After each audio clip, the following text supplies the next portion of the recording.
surprises in the hockey today? Not really any surprises, but there's a couple of really close games. In the Women's Cup, Ramsey A 2, Baccas A 3.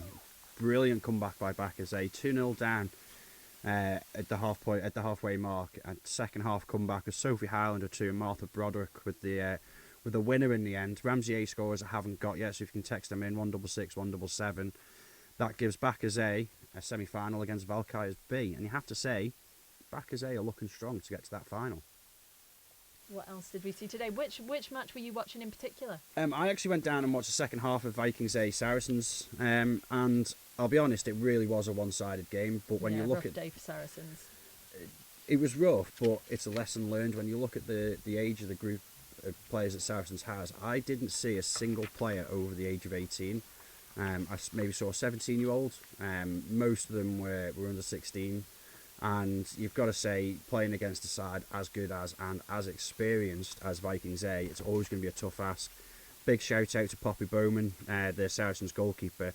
She had an awesome game today, and it really could have been 32-0 if it wasn't for her in nets today. Made some really, really smart stops. Vikings A goal scorers, Georgia Foxton on her return to the side following illness with 4. Brescia Foxton, her sister, with 4. Kim Carney with 3. Sarah Blackman with 2. Sophie Hall, Daisy Loader and Mia Greenwood all with 1. Fantastic. Then we have Castletown A 0, Baccas A 4. Yeah, and a really good result here for Baccas A. Castan A, it all depended on whether they could recapture their early season form. Baccas A, though, they've had a really, really good season this year. Sienna Dunn scoring in her final game before she goes and makes her England under-16s debut, so really well done to her, and good luck as well. Ellen Cleated, Jess Loader and Tamsin Cleverly on the score sheet for Baccas A, which makes a really interesting semi-final. Baccas A versus Vikings A, with either of those sides on top form capable of going through to that final, so it'll be an exciting semi-final there. And then finally in the Women's Cup we have Harlequins A 1, Baccas B 8. Yeah, and a really unusual situation arising here. Baccas B convincingly won. Lydia Wiley on the score sheet for Harlequins. Steph Cartier, Flo Barber and Andrea Littlejohns with 2. Bobby Hempsel and Becky Corkish with 1 each. But Baccas B can sense they've got a chance now to get through to a final when possibly, depending on the result between Baccas A and Vikings A, their 18 don't. And Baccas B will really fancy their chances against that Baccas A side. Although I'd have to say Baccas A are absolute favourites, that Baccas B side do not fear anyone, and they do have every chance to make it to that final in the next round.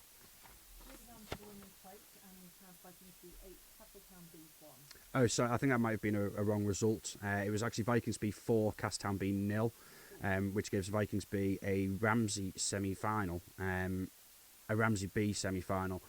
The other semi-finals already decided. They all got buys. It's just Baccas B versus Baccas C, which is probably one of the pick of the bunch in that semi-finals.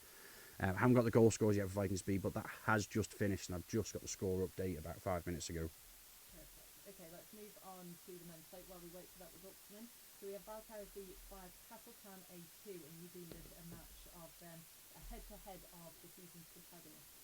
Yeah, I mean, Castan A, almost up until the final weekend, was still in with a mathematical shout of the league, but unfortunately they lost to Baccas B in the penultimate weekend, and then the week after they lost again to Vikings C, who finished third. But up until that point, Castan A were impressive. Don Stewart and the young Joe Savage, and I have to say the young and very impressive Joe Savage. He's also got a brother that's in that side that's very impressive as well, and they're going to be 2 mighty players. Baccas B, though, just too strong today. Chris Thomas, Chris Caldwell, Mark Moy on the score sheet with 1 each, and Ali Fapiano with 2. And that gives them a semi-final against Baccas Colts, which won't be an easy game for them, but it'll be an easier game than they faced against Castan A. And then also in the men's plate we have Saracens B 5, Ramsey B 4. Pick of the games today, really, really close game. I didn't expect it to be quite so close. Saracens B have had a really, really good second half of the season since the split. Liam Farrer with 3, Steve Jackson on the score sheet as well for Saracens B. I think he might have got 2. But Ramsey B, they gave it everything. You had a full squad out today, everybody available. Dan Stevenson with 2, Jordan Parkinson and Barry Mellor all on the score sheet there, which sets up a semi-final between Saracens B and Vikings C. Let's move on to the under-16s. In the men's plate, there was supposed to be Vikings C versus Castletown B, but that was a walkover awarded to Vikings, as Castletown were unfortunately unable to field a team. So we'll move on to under 16s, and we have Vikings 6, Baccas 1. Yeah, and there's only 2 places between the two sides in the league, but there's 10 points in total. And Vikings under 16s were in with a shout of the league title up until last week when they lost out to Castletown. But it's a very, very good side. Some really, really good players in there, like Cameron Room, Kyle Gunnion, the Dougal twins as well, one of which has already made his debut for a senior squad this year. And then you've got the likes of Becca Kelly, who's been playing senior hockey for the past year and a half now as well. She's been doing really, really well. Score sheet for Vikings today: Cameron Room, Alex Andrew, Becca Kelly, Kira Griffiths with 2, and Charlie Morris on the score sheet as well. Elsewhere in the under 16s, and we have Harlequins 13, Saracens 2. Yeah, Harlequins are 4 points clear of Castletown, but Castletown have 2 games in hand, so they could even it up. But a big score like this has just opened the gap up a little bit with the goal difference. There's about 20 goals between them now. Scores for Harlequins are Hannah Nuttall, Macy Crellin, Lucy Pacey on her under 16s debut with a goal each. Callum Crellin with 3, Alfie Swales with 5, and Oren Blakemore with 2. And then finally we have Ramsey 0, Castletown 9.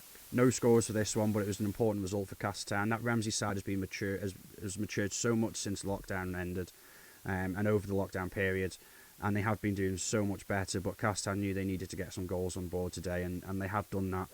And with those 2 games in hand, they will be hoping to be able to leapfrog Harlequins at the top of the table.